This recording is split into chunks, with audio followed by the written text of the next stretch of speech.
Friends, நான் வந்துட்டேன் உங்க பக்கத்து வீட்டு பொண்ணு. அதாவது ஸ்ட்ரிங்ஸ் ஆஃப் ட்ரூத் இருக்கு இல்லையா, அதோட எபிசோட். சாரிம்மா நீ கேட்டுக்கிட்டே இருக்க, லேட்டா போடுறதுக்கு மன்னிச்சிரு. ஸ்டோரியுடைய ஸ்டார்டிங்ல பாத்தீங்கன்னா யோசிச்சுட்டு இருக்கான். இந்த டெத் எப்படி நடந்தது? ஹார்ன் ரிவர்ல தான் இறந்து போயிருக்காங்களாமா. இதுக்கான காசு என்னன்னு கண்டுபிடிக்க முடியலன்னு அசிஸ்டன்ட் யோ கிட்ட சொல்லிக்கிட்டு இருக்க. இன்னொரு சைடு பயங்கரமா டிடெக்டிவ் விசாரிச்சுட்டே இருக்காரு. துப்பறியும் சாம்புவா இருப்பார் போல. பயங்கர போட்ஸா போயிட்டு ஐ நீட் திஸ் மாமோட அப்பா கிட்ட கேட்டுட்டு இருக்காங்க. உங்க பையன் எதுவும் அடிச்சிருக்காப்லையா? ஏன்னா சத்துக்குடி தடங்கள் இருக்கு, நீடில் தடங்கள்லாம் கை கால்ல எல்லாம் இருக்குங்க, என்னங்க அப்படின்னு கேட்க, என் புள்ள பேரை கெடுக்க பாக்குறீங்களா? செத்து போயிட்டியா, இப்பெல்லாம் பேசாதீங்க, என் புள்ள அப்பெல்லாம் பண்ணல அன்னைக்கு, எப்படியோ தெரியாம நடந்துருச்சு அப்படின்னும் போது டிடெக்டிவ்க்கு சந்தேகம் தீரவே இல்லை. அவர் வேற நகர்ந்து போவாரா? என்னமோ கேள்விப்பட்டேன், எலெக்ஷன் டைம்ல எல்லாம் உங்க பையன் அடிச்சு மாட்டிக்கிட்டதாவும் நீங்க தான் அதெல்லாம் மறைச்சிட்டதாவும் கேள்விப்பட்டேன். அப்படியா சார் அப்படின்னோடனே அவருக்கு பயங்கரமா கோவம் வந்துருது. ஹெக்டிக்கா வந்து கத்த ஆரம்பிச்சிட்டாரு. என்ன நினைச்சிட்டு இருக்கீங்க? எனக்குன்னு ஒரு ரெப்புடேஷன் இருக்கு. என் பையன் அப்படிப்பட்ட பையன்லாம் கிடையாது, தேவையில்லாம பேசாதீங்கன்னு இருக்கும்போது கூட இருக்க ஃப்ரெண்ட் இருக்கான்ல, சார் சார் மன்னிச்சிருங்க சார், தெரியாம பண்ணிட்ட, சாமி சாமி பொறுமை சாமி அப்படின்னு மன்னிப்பு கேட்க, ஏழை மகனை சாக கொடுத்தவன்ட்டு என்னடா பேசிக்கிட்டு இருக்கீங்கன்ட்டு நகர்ந்து போயிருவாரு. அப்ப அந்த ஃப்ரெண்ட் இருக்கான் இல்லையா, அவன் பேசிக்கிட்டு இருப்பான். ஏன்டா மச்சா அப்பெல்லாம் பண்ற, அவங்க ஃபேமிலி எப்படின்னு தெரிஞ்சா நீ இப்படி எல்லாம் மிரட்டுறான்னு போது, இல்லடா நல்லா யோசிச்சு பாருவேன், சியோம நம்ம புடிச்சு வச்சிருந்தோம், இந்த பையன் குற்றவாளின்னு சொன்னாங்க, சியோம் வெளியில வந்தாங்க, அந்த பையன் இறந்து போயிடுறான்.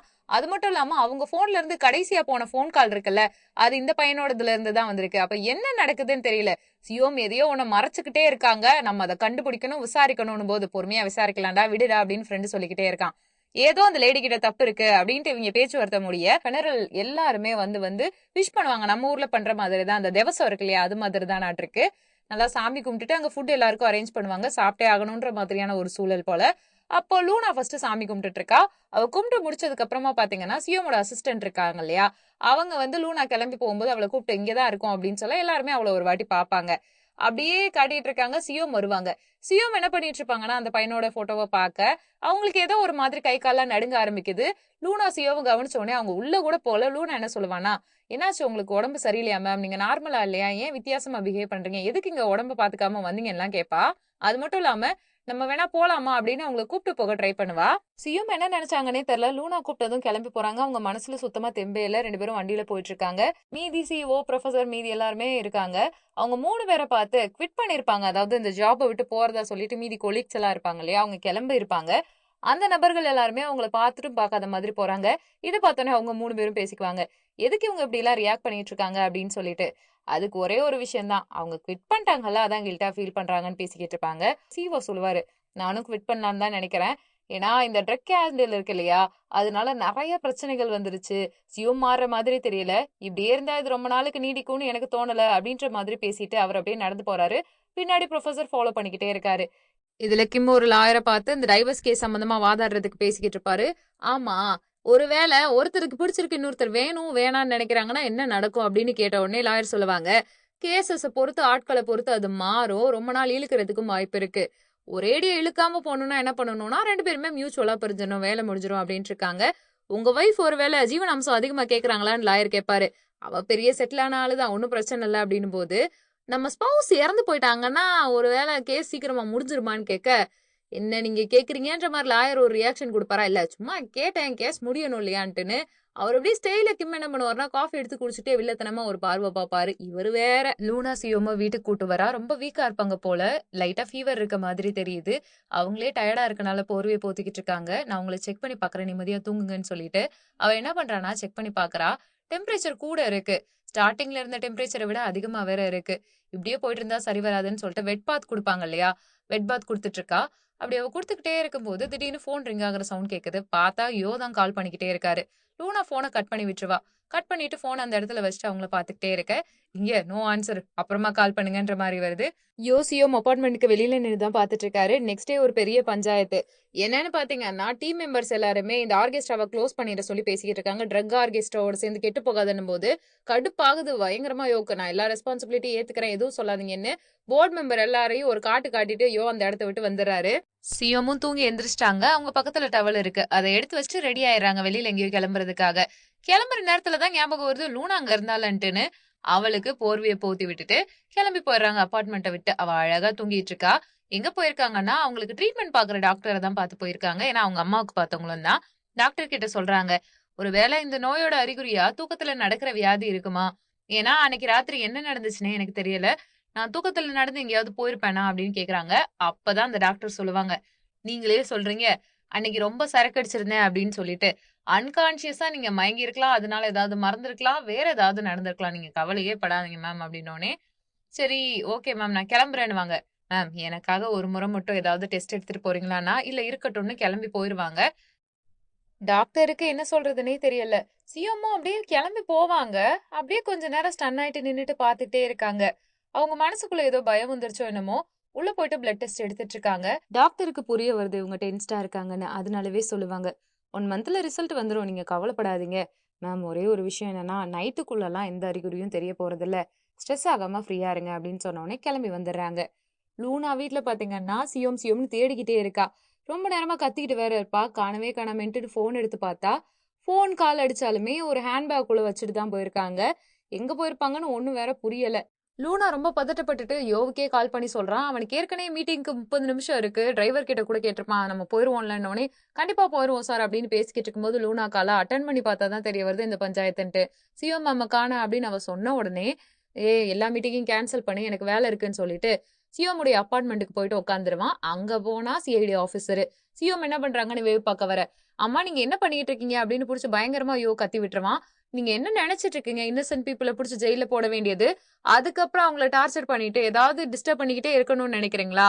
உங்களுக்கு அவ்வளவுதான் மரியாதை சொல்லிட்டேன். உங்க மேல் எடுத்துட்டு நீங்க பேசுவீங்களான்னு போது, ஏங்க குரூப் சேர்மனே, எப்ப பாரு இந்த அம்மா வீட்லயே விஜயமா இருக்கீங்களான்னு நக்கல் பண்ண பயங்கரமா கத்தி விட்டு அனுப்பி விட்டுருவான் சிஐடிய. இப்போ சியோமுடைய அப்பா இருக்காருல்ல, சியோமுக்கு கால் பண்ணலான்னு எடுக்க அதுக்குள்ள ஒரு கஸ்டமர் வந்துடுறாங்க. என்னோட வயலின்ல ப்ராப்ளம் சர்வீஸ் பண்ணி கொடுங்கன்னு. அது எல்லாத்தையுமே தூரத்துல இருந்து அவ பாத்துக்கிட்டே இருக்கா. அப்பாவை பார்க்கணும்னு நினைச்சா அவர் இந்த ஒர்க்ல ரொம்ப பிஸியா இருக்கட்டும், அப்பதான் நிம்மதியா இருப்பாருன்ட்டு அப்பாவை பார்க்காமலே வந்துருவா. வீட்டுக்கு அவ பெசாட்டுக்கு போயிட்டே இருக்கா. யார பத்தியுமே திங்க் பண்ணல. கடையா கடந்து பாத்துட்டு இருக்காரு. 2 பேரும் ஒரே மாதிரி ட்ரெஸ் பண்ணிருக்காங்கல்ல. அவ பெசாட்டுக்கு வீட்டுக்கு போயிட்டு இருக்கா. இவர் அப்படியே ஒளிஞ்சு நின்னுட்டு இருக்காரு. அவர் மனசுக்குள்ள ஒரே வருத்தம் இருக்கு மாட்டிருக்கு. உள்ள போனா இங்க வீட்டுக்குள்ள சிஎம் பார்த்த உடனே லூனா ஹக் பண்ணிக்கிறா. உங்களை நான் ரொம்ப மிஸ் பண்ணேன். எங்க போனீங்க? உங்களை நினைச்சு நான் ஃபீல் பண்ணேனோனே, நீ வீட்டுக்கு என்ன போலையா அப்படின்னு கேக்குறாங்க. இப்படிலாம் சொல்லாதீங்க. நான் உங்களை ரொம்ப மிஸ் பண்ணேன். உங்களுக்கு ஏதாவது ஆயிடுச்சோன்னு பயந்துட்டேன். நீங்க வந்துட்டீங்க. ஓகே அப்படின்னு சொல்லிட்டு இருக்க. எங்க போனீங்க அப்படின்னு கேப்பா. ஒன்னும் இல்ல. இன்னைக்கு டே கொஞ்சம் கடுப்பிசமா இருந்துச்சு. அதனால கொஞ்சம் நான் டென்ஸ்டா இருந்தேன். மத்தபடி எங்கேயும் போலன்ற மாதிரி ஒரு ரியாக்ஷன் கொடுத்துட்டே இருப்பாங்க. சரி ஓகே வீட்டுக்கு சேஃப்டியா கிளம்பி போ அப்படின்னு லூனா கிட்ட சொல்லிட்டு அனுப்பிவிட்டு உள்ள போவாங்க சியோம். அப்போ திடீர்னு நிப்பாட்டிட்டு, சியோம் நான் ஒரு விஷயம் சொல்லணும். உங்களோட மியூசிக் தான் நான் இவ்வளவு வருஷம் வாழ்றதுக்கு காரணமா இருந்தது. எங்க அப்பாவுக்கு திடீர்னு பேங்க்ரப்ட் ஆயிடுச்சு. அந்த சமயத்துல நான் அப்படியே வயலினை விட்டுறலான்னு தான் நினைச்சேன். ஒரு நாள் டிவில உங்களோட மியூசிக்கை நான் கேட்டேன். கேட்டதுல இருந்து எனக்கு என்னோட வாழ்க்கையுடைய அர்த்தம் புரிஞ்சுச்சு. அதுல இருந்து இப்ப வரைக்கும் பிராக்டிஸ் பண்ணிட்டு இருக்கேன். கண்டிப்பா நான் ஜூரி மெம்பரா மாறுவேன். அடுத்து கன்சர்ன் மாஸ்டராவும் மாறுவேன். அது எல்லாத்துக்கும் காரணம் உங்க மியூசிக் தான் அப்படின்னோடனே சிவமுக்கு ரொம்ப பெரிய புல்லரிப்பா போயிரும். பக்கத்துல போயிட்டு என்னோட வேலை நான் பார்த்தேன், நீயும் நல்லா வருவ அப்படின்னு சொன்னோடனே அவ சந்தோஷப்படுறா. ஏன்னா உங்களோட பேஷனே இந்த மியூசிக் மட்டும்தான். சோ எப்பயுமே அந்த கையை ஆட்டுவாங்க இல்லையா, அந்த ஸ்டிக் எடுத்து பார்த்துட்டு ஃபேமிலி போட்டோ பக்கத்துல அப்படியே உட்காந்துருக்காங்க. அவங்க மைண்டுக்கு என்னன்னு தெரியல, எல்லா மெம்பர்ஸ் கிட்டயும் பேசலாம்னு தோணுது. ஃபர்ஸ்ட் ஒருத்தர்கிட்ட பேச ஆரம்பிக்கிறாங்க. யார் யார்கிட்ட எப்படி பேசினா காய் நகரும்ன்ற மாதிரி ஃபர்ஸ்ட் இவர்கிட்ட என்ன சொல்றாங்கன்னா, சேலரி இன்க்ரீஸ் பண்ணுவோம் அப்படின்னு சொல்லியிருப்பாங்க. உங்களோட தேவை இங்க இருக்குன்னு சொன்னோடனே ஒத்துக்கிறாங்க. ரெண்டாவதா வரிசையா கூப்பிட ஆரம்பிக்கிறாங்க. ஏன்னா இப்படி ஒவ்வொருத்தர்கிட்டயும் அவங்க எதுக்காக பேச ஆரம்பிக்கிறாங்கன்னா, ஆர்கெஸ்ட்ரா முக்கியம்னு. இன்னும் 2 கேர்ள்ஸ், இவங்க செகண்டா வயலின் வாசிக்கிறவங்க. இந்த 2 பொண்ணுங்கள ப்ளூ பொண்ணை பாராட்டுறாங்க. இன்னொரு பொண்ணுக்கு தேவையை புரிய வைக்கிறாங்க. அடுத்து இன்னொரு ஒரு பொண்ணு, அவ ஆடிஷன் போயிருப்பா. அந்த ஆடிஷன் ஓகேன்னு கேட்டோன்னே உங்க வேலையை பார்த்துட்டு போங்கன்னு இந்த பொண்ணு விரட்டுவா. இருந்தாலும் மறுபடியும் சிஎம் சொல்றாங்க, பெஸ்டான ஆர்கெஸ்ட்ராவுக்கு நீ போகணும்னு எனக்கு ஆசைதான். ஆனா உண்மையிலேயே பெஸ்டான ஆர்கெஸ்ட்ரா எதுன்னு உனக்கு தெரியும் இல்லையா? யோசிச்சு பாத்துரு. திரும்பி வானா அந்த பொண்ணு இட்ஸ் டூ லேட் அப்படின்னுவா. இருந்தாலும் பரவாயில்ல, நமக்கு நீ தேவைப்படுற, கண்டிப்பா யோசிச்சு சொல்லு அப்படின்ட்டுன்னு அவ பல்ஸுக்கு தகுந்த மாதிரி பேசுறாங்கங்க. வேற லெவல் லேடிங்க. இதை விட கொடுமை என்னன்னா, இப்போ யோவோட எக்ஸ் மச்சான் இருக்கான் இல்லையா, அவனோட பத்திரிகை ஆஃபீஸ்க்கு போயிட்டு அவங்கிட்டயும் பேசிக்கிட்டு இருக்காங்க. எதை பத்தினா டாக்குமெண்ட்ரிய பத்தி தான். டாக்குமெண்ட்ரி எல்லாம் ஓகே நீ வேணாம்னு சொன்னியம்மா அப்படின்னா, இல்ல ஹாம்பிளை பத்தி டாக்குமெண்ட்ரி எடுக்கணும்னு. ஹாம்பிள் டாக்குமெண்ட்ரி எவமா பாப்பா அப்படின்னு திருப்பி கேட்பாரா. அதுக்கு சிஎம் என்ன சொல்லுவார்னா, இல்ல நான் என்ன யோசிச்சேன்னா கண்டிப்பா அது ஒர்க் அவுட் ஆகும். எந்த வகையில அப்படின்னும் போது, உன் புருஷன் ஃபர்ஸ்ட் உன் கூட நடிக்க ஒத்துக்க மாட்டேன்னா அப்படின்னு கேட்க, இல்ல அவர் இனிமே என் புருஷன் ஆக முடியாதுன்னு. புரியல என்ன சொல்ற? இல்ல 2 பேரும் டைவர்ஸ் பண்ண போறோம். என்ன கேட்கல? டைவர்ஸ் பண்ண போறோம். நீங்க என்ன பண்றீங்கன்னா, டைவர்ஸ் பண்ண போற தருணத்துல தன்னோட புருஷன் கிம்மோட நடிச்சிட்டு இருக்காங்க அப்படின்னு சொல்லி ஒரு நியூஸ போடுங்க. ஆம்பிள் டாக்குமெண்ட்ரி பிச்சுக்கிட்டு தானே போகும் அப்படிங்க. என்ன நீங்க சொல்றத நான் பண்ணணுமா? ஒண்ணுமே புரியலையே, அவுட் ஆஃப் சென்ஸா இருக்கே அப்படின்னா, அது அப்படித்தான் அப்படின்னு அசால்ட்டா பேசிக்கிட்டு இருக்காங்க. ஆக மொத்தம் இவங்க என்ன பண்றாங்கன்னா, அந்த ஹாம்பிள் அப்படின்ற கான்செப்ட பெருசா கொண்டு வரதுக்கு தான் இந்த டைவர்ஸ் நியூஸையே கொடுக்க போறாங்க போல. பாவத்த டிடெக்டிவ்ஸ் மட்டும் தனியா தேடிக்கிட்டே இருக்காங்க. என்னடா இது நமக்கு வந்த சோதனையா? ஐ நீட் திஸ் மாம் என்னதான் பண்ணானோ? அவன் கொலையில யார் வரப்போறான்னு தெரியலன்னும் போது ஃப்ரெண்டு கத்திக்கிட்டு இருக்கான். ஏண்டா நீ ஒரு பக்கம் பார்த்தா சேர்மன் கூட சண்டை இழுத்துட்டு இருக்க. ஐ நீட் திஸ் மாமோட அப்பெல்லாம் பெரிய இடம்டா. அவங்க கிட்ட எல்லாம் எதிர்த்து பேசிக்கிட்டு இருக்க. பெரிய பஞ்சாயத்து இந்த கேஸ் முடிக்கிறதுக்குள்ளாட்டி வரப்போகுதுன்னு வாங்களா? அதுக்கு இவன் சொல்லுவான், டேய் போர்க்குளம் எங்களுக்கு பொழுதுபோக்குடா அப்படின்ட்டு தேடிக்கிட்டே இருக்கும்போது ஒரு கத்தி கிடைக்கும். படத்துல எல்லாம் எடுக்கிற மாதிரி தான் கிளவுஸ் போட்டுட்டு கத்தி எடுத்து கையில வச்சு பாத்துட்டு இருக்கான். அதே டைம்ல சியோம் என்ன பண்ணிட்டு இருக்காங்கன்னா காரை ஓட்டிட்டு ஹார்ன் பிரிட்ஜ கடந்து போயிட்டு இருக்காங்க. அப்போ இந்த டிடெக்டிவ் போன்ல பேசியிருப்பார் இல்லையா, ஹார்ன் பிரிட்ஜ்ல இறந்து போயிட்டான், ஐ நீட் திஸ் மாம். இத அவங்க நினைச்சு பார்த்துட்டு அந்த பிரிட்ஜை பார்த்துக்கிட்டே ஒரு மாதிரி பதட்டமா இருந்துட்டு இருக்காங்க. அடுத்து நெக்ஸ்ட் டே ஆகுது. நெக்ஸ்ட் டே எல்லாருமே ப்ராப்பரா தயாராகி வந்திருக்காங்க. யார் யாரெல்லாம் ஃபிட் பண்ணாங்களோ ஒவ்வொருத்தரா என்ன பண்றாங்கன்னா உள்ள ஹாம்பிள்குள்ள வந்துட்டு இருக்காங்க. வந்துட்டு இருக்கும்போது பார்த்தோம்னா கோச்சுக்கிட்ட சகோதரிகள்ல இருந்து ஜென்ஸ் எல்லாம் வரும்போது எல்லாரும் வெல்கம் பேக்னு சந்தோஷமா சொல்லி வரவே இருக்க. ஒரே ஒரு ஆள் இல்ல, வேற யாரும் இல்ல, ஏஜின் மட்டும் தான் காணா. ஏஜின காணான்னு லூனா பாத்துக்கிட்டே இருக்காளா. கொஞ்ச நேரத்துல அவங்க பேச வர்றாங்க சியோம். அப்பன்னு பார்த்து ஏஜின் உள்ள வந்துட்டு சாரி மேம் லேட் ஆயிடுச்சுனோடனே அவளை போய் உட்கார வைக்கிறாங்க. உட்காந்த உடனே டீமே கம்ப்ளீட் ஆயிடுச்சு. ஒரு சந்தோஷமும் சியோம் ஃபேஸ்ல வருது. சிரிச்ச முகமா ஆரம்பிக்கிறாங்க. உங்க எல்லாருக்கும் ஒரு விஷயத்த சொல்றேன். பீதோவன் அவருடைய 5வது சிம்பனி ஆரம்பிக்கும் போது அவருக்குன்னு நிறைய பர்சனல் ஸ்ட்ரகிள்ஸ் இருந்துச்சு. ஒரு புறம் அவரோட காதுல, இன்னொரு பக்கம் அவருக்கு காது கேட்கிற பிரச்சனை எல்லாம் அந்த இது போய்கிட்டே இருந்துச்சு. இந்த சமயத்துல அவர் பண்ணி ஆகணும். சோ அவர் கூட இருக்க ஃப்ரெண்டும் அவருக்கு சேர்ந்து ஹெல்ப் பண்ணிட்டு இருந்தாங்க. அவ்வளோ ஸ்ட்ரகிள்ஸை ஃபேஸ் பண்ணி அந்த சிம்பனியை முடிச்சாரு. இது உண்மையா பொய்யான்றத நம்ம கிட்ட பீதோவன் வந்தாதான் சொல்ல முடியும். இருந்தாலுமே இந்த ஒரு விஷயத்த பிலீவ் பண்ணி ஸ்ட்ராங்கா நம்மளுடைய மியூசிக்கை நம்ம கொண்டு வர போறோம். போல்டா, ஆட்டிடியூடா, அதே மாதிரி நம்ம மனசு சிறகடிச்சு பறக்குற மாதிரி இருக்கணும்னு சொல்லிட்டு மியூசிக் ஆரம்பிக்கிறாங்க. எப்பயும் போலதான் தாரிரி பரிரி ராரிரி ரணின்னு ஆரம்பிச்சிட்டு இருக்காங்க. இதுல கிம்ம கூப்பிட்டு யோவுடைய எக்ஸ் மச்சான் இருக்கார் இல்லையா, அவர் பேசிக்கிட்டு இருக்காரு. என்ன பேசுறாருன்னா, டாக்குமெண்ட்ரி ஒண்ணு பண்ண போறோம், நீ இருக்கணும் அப்படிங்க. ஹாம்பிளும் சியோமும் சொல்ல, அதுல எதுக்கு என்ன கூப்பிடுறீங்க? அதான் இல்லைன்னோனே இப்ப சியோ மேம் தான் சொல்லியிருக்காங்க ஆரம்பிக்கணும் அப்படின்ட்டு, நீயும் பங்கு பெறணும் அப்படின்றது என்னோட விருப்பம்னு சொல்லிக்கிட்டு இருக்காங்க. நான் இதுக்கு தேவைப்படுவேனா அப்படின்னும் போது, நீயும் ஹஸ்பண்டா ரோல்ல தான் இருக்க போற. அண்ட் முக்கியமான விஷயம், இன்டர்வியூ கொடுக்கணும். அந்த இன்டர்வியூ முழுக்க முழுக்க ஸ்கிரிப்டடா இருக்கும். அந்த ஸ்கிரிப்ட்ல என்ன இருக்கோ அதுதான் நீ சொல்லணுங்க. அப்போ அப்படியே அந்த யோவுடைய எக்ஸ் மச்சா இருக்காப்ல இல்ல, அவர் மனசுக்குள்ள ஒரு வில்லத்தனம் ஓடிட்டு இருக்கு. ஏற்கனவே சிஎம் சொல்லியிருப்பாங்க டைவர்ஸ் நோட்டிபிகேஷன் பத்தியோ, அதுக்கப்புறம் இருக்க அனௌன்ஸ்மெண்ட் பத்தியோ சொல்லிடாதீங்கன்ட்டுன்னு.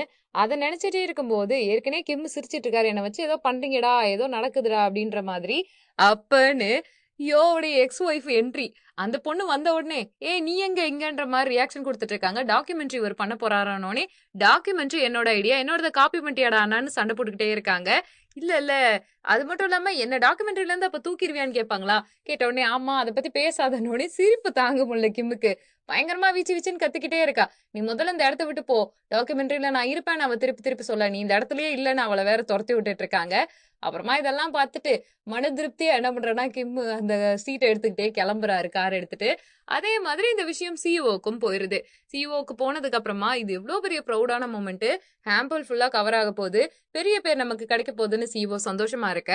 அப்போ சிஎம்முடைய அசிஸ்டன்ட் இருக்கான அந்த கியூட்டான பையன், அவன் வருவான். அப்போ இந்த எல்லா விஷயமும் யார் பண்றதுன்னும் போது, சிஎமுக்கு தெரிஞ்சுதான் நடக்குது தம்பி, நீ எல்லாம் ஃபீல் பண்ற அளவுக்கு இல்லைன்னு சிஎம் எப்படி ஒத்துக்கிட்டாங்கன்னு போது, அது அவங்க பாடு, அவங்க ஹஸ்பண்ட் இருக்காங்க இவங்களும் இருக்காங்கன்னு தெரிஞ்சுதான் அவங்க பண்ணாங்கன்னே இந்த பையன் இது எல்லாத்தையுமே ஃபோன் பண்ணி யோ கிட்ட சொல்லிடுறான். சார் சியோ மேம் ஒரு டாக்குமெண்ட்ரி பண்ண போறாங்களாம் ஆர்கெஸ்ட்ராவை பத்தி. ஓகே நல்ல விஷயம் தானே அப்படின்னு யோ சொல்லுவாரு. இல்ல சார், அவங்க பண்ண போறது அவங்க ஹஸ்பண்ட் ஹோஸ்டா இருக்க மாதிரினோனே, அவ ஒத்துக்கிட்டாளா, அவங்க ஒத்துக்கிட்டாங்க தான், இது எல்லாமே அவங்க கன்சர்னோட தான் நடக்குதுனோனே, ஃபர்தர் டீடைல்ஸ் எனக்கு சொல்லு, ஒண்ணுமே புரியல அப்படின்ற மாதிரி 2 பேரும் பேசுறாங்க.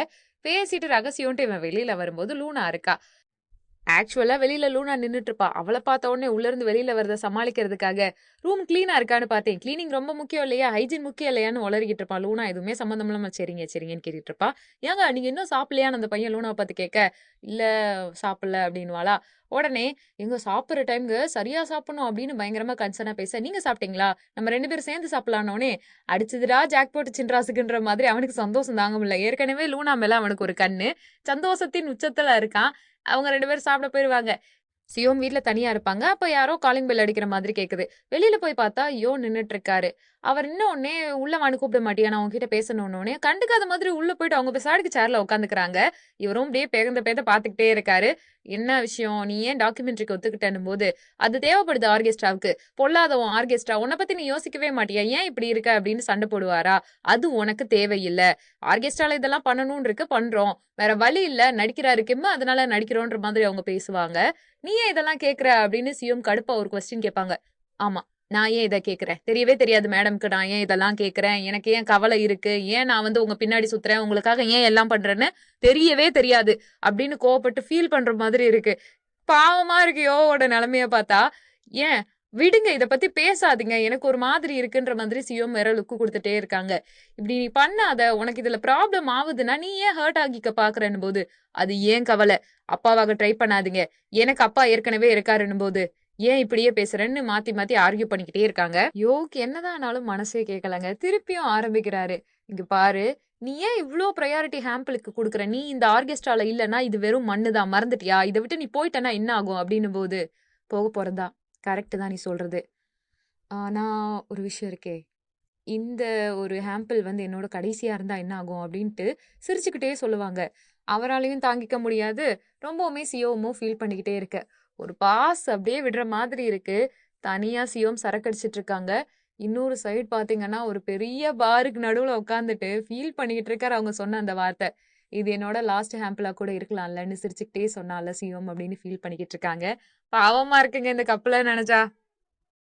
நெக்ஸ்ட் டே டாக்குமெண்ட்ரிக்காக எல்லாரும் ரெடியா இருக்காங்க. டீம் மெம்பர்ஸ் எல்லாரும் ஜாலியா இருக்காங்க. அதுல ஒரு பொண்ணு சூப்பரா மேக்கப் போட்டிருக்கா. அதுக்கு ப்ளூ ட்ரெஸ் போட்ட பொண்ணு, எங்கடி போய் போட்டு வந்த, பயங்கரமா இருக்கேடி, எந்த ஊர் ஆட்டக்காரடி நீ அப்படின்ற லெவலுக்கு எல்லாம் கேள்விகள் கேட்டுட்டு இருக்க.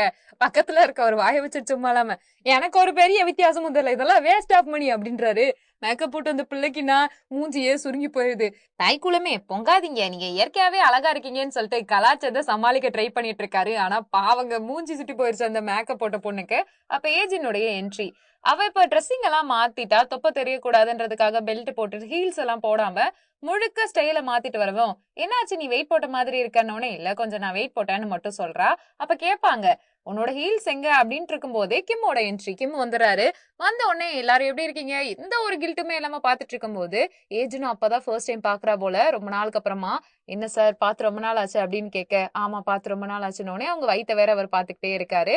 அப்புறமா மத்தவங்க கிட்ட திரும்பி பேசிக்கிட்டு இருக்க சியோம் வராங்க. சியோம் பார்த்த உடனே அவர் பேச ட்ரை பண்ண, நான் போயிட்டு ஸ்கிரிப்ட படிக்க ஆரம்பிக்கிறேன் அப்படின்னு சொல்லிட்டு தனியா போயிட்டு உட்காந்துடுறாங்க. ஹோஸ்டா இப்ப இவரு தானே இருக்க போறாரு. இன்டர்வியூ ஸ்டார்ட் ஆயிடுச்சு. ரெமிங்டோன் டிசீஸை பத்தி நீங்க பேச போறீங்களா, ஓபன் அப் பண்ண போறீங்களான்னு போது, ஆமா அது எதனால ஏற்படுது, அதனுடைய அறிகுறிகள் பத்தி சொல்ல போறேன் அப்படின்னு சிவம் பதில் சொல்லுவாங்க. அப்ப கிம் ஒரு கொஸ்டின் கேட்பாரு. ஒருவேளை இந்த நோயினால பாதிக்கப்பட்டா அது அவங்களுக்கு எவ்வளவு இம்பாக்ட கொடுக்கணும்னே இவர் வேணும்னு தான் கேட்பாரு. அதுக்கு அவங்க பதில் சொல்லுவாங்க. பேட்டில் ஃபீல்டு மாதிரி இருக்கும். ஒரு கண்டக்டரா நீங்க என்ன எடுத்துக்கிட்டீங்கன்னா, நான் நிறைய வேலைகள் பார்க்க வேண்டியதா இருக்கு என்னோட பேஷனுக்காக. என்னோட கை ரொம்ப முக்கியமா இருக்கு, எல்லாரையும் கவனிச்சுட்டு நான் என்னையும் பார்க்கணும். அப்படின்ற சமயத்துல இந்த மாதிரி டிசீஸ் வந்து ஒரு பெரிய இம்பாக்டா இருக்கும். ஆனா அதுக்கு போராடி ஒர்க் பண்ற மாதிரி இருக்கும்லாம் சொல்ல, கிம் ஓகே அப்படின்ட்டு இன்னொரு கேள்வி கேட்பாரு. இதனுடைய அறிகுறிகள் எந்த அளவுக்கு இருக்கும் அப்படின்ற மாதிரி கேட்கும்போது, நான் என்னோட அட்ரீனலினுடைய ப்ராப்ளம் எல்லாத்தையும் என்ஜாய் பண்ணிட்டு ஒர்க் பண்ணிட்டு இருக்கேன்னு சொல்லுவாங்களா. ஓ அப்படியானோனே அப்படித்தான்ட்டுன்னு எப்பயும் போலதான் ஸ்ட்ராங்கா ஆர்கெஸ்ட்ரா வாசிச்சுட்டு இருக்காங்க. அவங்க வாசிக்கிற எல்லாத்தையுமே வீடியோ ஃபுட்டேஜா எடுத்துட்டு இருக்க. மேல இருந்து கிம் நோக்கிக்கிட்டு இருப்பாரு. பாவம் ஏஜின் பொண்ணு மேல அப்படியே அவரை பாத்துக்கிட்டே இருக்க. அந்த சியோமும் கவனிச்சுக்கிட்டே தான் இருக்காங்க. பாவமா இருக்கு அவ மனசுக்குள்ள, இந்த ஆள் இப்பதான் வந்திருக்காரு, நம்ம கிட்ட பேசவே இல்லையேன்னு ஒரு வருத்தம் இருக்கும். அதோட தான் பெர்ஃபார்மன்ஸ் போயிட்டு இருக்கும். இன்னொரு சைட் பாத்தீங்கன்னா யோ இருக்காரு இல்லையா, போர்ட் மீட்டிங்ல இருக்காரு. அவரு அவரோட ஷேர்ஸ்ல பாதியை வித்துட்டாரு. எதுக்காகனா இந்த ஹாம்பிளுக்காக. இது ரொம்பவுமே மீட்டிங்ல பேசிக்கிட்டு இருக்காங்க. இவ்வளவு ரெவென்யூ வந்துச்சு, தாய்லாந்து தைவான்னு சொல்லிட்டு எல்லா நாடுகள்ல இருந்தும் நமக்கான அங்கீகாரம் கிடைச்சிட்டு இருந்துச்சு, இத்தனை ஓன் ஜெயிச்சிருக்கோம்னு சொல்லிட்டு 18 கோடியே 25 லட்சத்துன்ட்டுன்னு அந்த ப்ராஃபிட் எல்லாம் சொல்லிக்கிட்டு இருக்காங்க. ஆனா எதுவுமே யோ மண்டையில ஏறவே இல்லை. அப்பன்னு பார்த்து அந்த அசிஸ்டன்ட் இருக்கார் இல்லையா, அந்த பையன் மெசேஜ் பண்ணிருப்பாரு, இந்த மாதிரி வீடியோ ஃபுட்டேஜ் எல்லாம் எடுத்துட்டு இருக்காங்க அப்படின்ட்டு அனுப்ப, அதை பார்த்துட்டு வெளியில வராரு. அவரோட எக்ஸ் ஒய்ஃப் இருக்காங்க, ஹனி சனின்ட்டு எப்பயும் போல வந்துடுறாங்க. ஆமா கேள்விப்பட்டேன், பாதிக்கு மேல ஷேர்ஸ் இந்த ஹாம்பிளுக்காக விற்க போறியாமே, ஏன் இதெல்லாம் பண்றேன்னு போது, கொஞ்சம் கூட உனக்கு வெக்கமா இல்லையா, நீ இப்படிப்பட்ட ஆளு கிடையாதே, ஒரு சின்ன ரொமான்ஸ்க்காக இப்பெல்லாம் பண்ணுவியான்னு போது, ஒரே ஒரு விஷயத்த நான் ஞாபகப்படுத்தணும், நம்ம 2 பேருக்கும் டிவோர்ஸ் ஆயிடுச்சு, மறந்துட்டு நீ பேசுற, எனக்கு டயர்டா இருக்கு, நீ இந்த இடத்த விட்டு தயவு செஞ்சு போ அப்படின்ட்டு பயங்கரமா டென்ஷன் ஆயிட்டு இருக்காரு. எதுக்காக இதெல்லாம் பண்ற, யாருக்காகன்னும் போது அதை சொல்ற இடத்துல நீயும் இல்ல, கேக்குற இடத்துல நானும் இல்ல, தயவு செஞ்சு இந்த இடத்த விட்டு போயிருன்னு கடுப்பா பேசுறாரியோ அந்த பொண்ணுகிட்ட. ஆனாலும் அந்த பொண்ணு நிறுத்துறதா இல்ல, திருப்பி திருப்பி பேசிக்கிட்டே இருக்கா. சியோம் இருக்கல்ல, அவ கீழ்த்தரமானவ, அவ உன்னை யூஸ் பண்ணிக்க பாக்குறா, இது கூட புரியாம முட்டாளா இருக்கியா, அவளுக்காக இதெல்லாம் பண்றியா, அவளோட சுயநலத்துக்காக உன்னை பயன்படுத்துறா அப்படின்னும் போது, இங்க பாரு, இதுதான் உன்னோட லிமிட், இதுக்கு மேல எந்த வார்த்தையும் பேசாத, நீ பேசுறத நான் கேட்டு ரொம்பவுமே அழுத்து போயிட்டேன், நம்ம 2 பேருக்கும் இடையில இப்ப எந்த விதமான விஷயமும் இல்ல, தயவு செஞ்சு போயிடு அப்படின்னு சொல்லிடுறாரு. ஒரு வழியா அந்த பொண்ணு போயிருவாங்க. அடுத்து கிம் யார இன்டர்வியூ எடுக்கிறாருன்னா, லூனாவை தான் இன்டர்வியூ எடுத்துட்டு இருக்காங்க. குட்டி கன்சர்ன் மாஸ்டர் எப்படி இருக்கு, உங்களோட எய்ம் என்னன்னு கேட்கும்போது, எனக்கு சிஓ மாதிரி ஆகணும், எனக்குன்னு ஒரு ஆர்கெஸ்ட்ரா வேணும், அதுதான் என்னோட லட்சியம்னு வாழ்த்துக்கள்ன்றாங்க. இன்டர்வியூ முடிச்சிருச்சு கர்ட் அப்படின்ட்டு நகர்ந்து போகும்போது கிம்ம கூப்பிட்டு கேக்குறாங்க, ரொம்ப நாள் ஆச்சே பார்த்து அப்படின்னு குத்தலா ஒரு கேள்வி கேட்கறா. இல்ல நீங்க வேற ஏதாவது பர்பஸ்க்காக வந்தீங்களா அப்படின்னோடனே, புரியலமா அப்படின்னு வரா. இல்ல கேட்டேன், நீங்க பிஸியா இருப்பீங்களான்ட்டுனோடனே கிம்முக்கும் புரியுது இந்த பிள்ளை நம்மள குத்தி பேசுதுன்னு. அவளை வேற தூரத்துல இருந்து பாப்பாரு. அண்ட் சியோம சந்திக்க போவாரு. சியோம சந்திக்க போனா அவங்க ரொம்ப டென்ஸ்டா இருப்பாங்க போல. பேபி அப்படின்ட்டு பக்கத்துல அவர் போவாரு. கெட் அவுட் அப்படின்னு திருப்பி சியோம். இல்ல நான் உங்ககிட்ட பேசணும்னு போது, இல்ல நீ போ முதல்ல இந்த இடத்த விட்டு அப்படின்னா, என்ன சிம்டம்ஸ் ஆரம்பிச்சிருச்சா, அன்னைக்கு நைட் என்ன நடந்துச்சு தெரியுமா அப்படின்ட்டு சொல்லிட்டு இருக்காங்க. இவர் டைவர்ஸ் பேப்பர் இருக்கு இல்லையா, அதுல கையெழுத்து போட்டு குடுக்கறதுக்காக வந்திருப்பாரு. அப்போ சிஎம் போதையில வெளியில எங்கேயோ நகர்ந்து போற மாதிரி இருக்கு. ஹனி எனக்கு ரொம்ப டயர்டா இருக்கு, என்னால முடியலன்னு போதையில புலம்பிக்கிட்டு இருப்பாங்க. இவர் அந்த லெட்டர் கொடுக்க வந்திருப்பாரா. இதெல்லாம் பார்த்துட்டு உட்கார் பேபி, நான் லிஃப்ட ஓபன் பண்றேன்னு சொல்லிட்டு இருக்கும் போதே உட்கார வச்சுட்டு திரும்பி பார்த்தா சிஎம் காணவே காணல. அப்போ உனக்கு ஏதோ ஒண்ணு ஆரம்பிச்சிருச்சுன்னு நினைக்கிறேன். இதை நீ போதையில பண்ணல, வேற ஏதோ ரீசனாலதான் நடந்துட்டு இருக்கு. உன் உடம்புல இந்த பிரச்சனை ஸ்டார்ட் ஆயிடுச்சு. இனிமே இன்னைக்கான அந்த ஹாம்பிள், அதாவது அடுத்து நீ பண்ண போற ஹாம்பிள் மட்டும் தானே உனக்கானது, அதுக்கப்புறம் உன்னால எதுவுமே பண்ண முடியாதுன்னு பதட்டப்படுத்தி விட்டுறாரு. சியோமுக்குனா ஒரே கடுப்பு, என்னடா இப்படி நடக்குது, அவனை எதுவும் பண்ண முடியலேன்ற மாதிரி. ஒரு சூடான பாட்டில் இருக்கும், அது அப்படியே அழுத்தமா புடிச்சுக்கிட்டே இருக்காங்க. அவர் பேசுறது எல்லாத்தையும் பொறுமையா கேட்டுட்டு இருக்காங்க, ஏன்னா அந்த இடத்துல நான் பேசுற நிலைமையில இல்லைன்ற மாதிரி.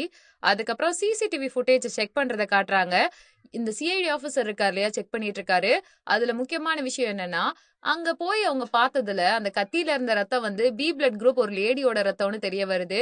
அதாவது ஐ நீட் திஸ் மாமோட கொலை வழக்குல ஒரு லேடி இருக்காங்க, அது சியோமா இருக்குன்னு இவங்க சந்தேகப்படுறாங்க. இன்னொரு பக்கம் பாத்தீங்கன்னா, ஹாம்பிள் நடக்க போகுது, எல்லாருமே வந்துட்டாங்க, தயாரா இருக்காங்க.